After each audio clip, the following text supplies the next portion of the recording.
Hello అండి. Welcome to Taj kitchen. ఈరోజు మీకు చూపించబోయే రెసిపీ గులాబ్ జామున్ అండి. డెలీషియస్‌గా ఎలా ప్రిపేర్ చేయాలో మీకు ఈ వీడియోలో చూపించబోతున్నాను. నేను దీన్ని ప్రిపేర్ చేసేకి ఆల్రెడీ ఇన్‌స్టాంట్‌గా దొరికే పౌడర్ తీసుకున్నానండి. ఇప్పుడు నేను ఎంటీఆర్ గులాబ్ జామున్ పౌడర్‌తో దీన్ని ప్రిపేర్ చేస్తున్నాను. ముందుగా ఒక బౌల్ తీసుకొని ఆ బౌల్‌లో మనం ఆ పౌడర్ అంతా యాడ్ చేసి లంప్స్ లేకుండా ఆ పౌడర్ అంతా బాగా కలపాలి. కలిపిన తర్వాత మనం ముందుగానే వేడి చేసుకొని చల్లారిన పాలు కొంచెం కొంచెం అందులో యాడ్ చేసి మనం కలుపుతూ చపాతీ పిండిలాగా మనం ప్రిపేర్ చేసుకోవాలి. చపాతీ పిండిలాగా కలిపిన ఆ మిశ్రమాన్ని మనం ఒక 20 మినిట్స్ వరకు పక్కన పెట్టాలి.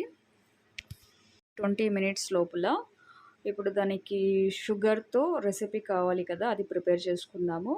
ఒక హాఫ్ కిలో వరకు షుగర్ తీసుకొని ఒక 200 ml వరకు వాటర్ యాడ్ చేసి ఒక 15 మినిట్స్ వరకు మనం బౌల్ చేయాలి.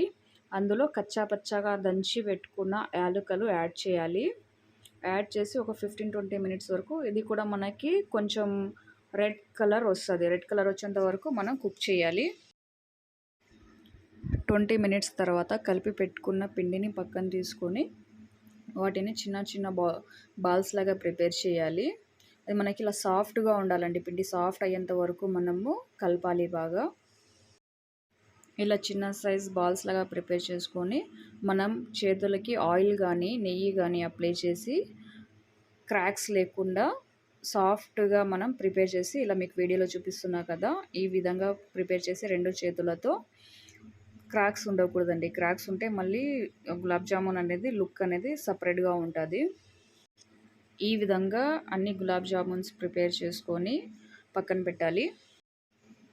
తరువాత ఒక ప్యాన్ తీసుకొని అందులో ఆయిల్ యాడ్ చేసి అది వేడయ్యాక మీడియం ఫ్లేమ్ మీద అన్ని గులాబ్ జామున్స్ ప్రిపేర్ చేసుకున్నాం కదా, అవి అందులో యాడ్ చేసి గోల్డెన్ బ్రౌన్ కలర్ వచ్చేంత వరకు మనం కుక్ చేయాలి.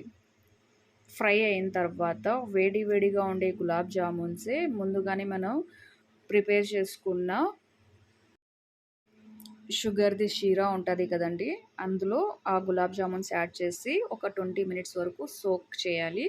తరువాత మనం అవి ఓపెన్ చేసి చాలా టేస్టీగా ఉండే గులాబ్ జామున్స్ రెడీగా ఉంటాయి. థ్యాంక్ యూ ఫర్ వాచింగ్ అండి. నా ఛానల్ని లైక్ అండ్ సబ్స్క్రైబ్ చేయండి.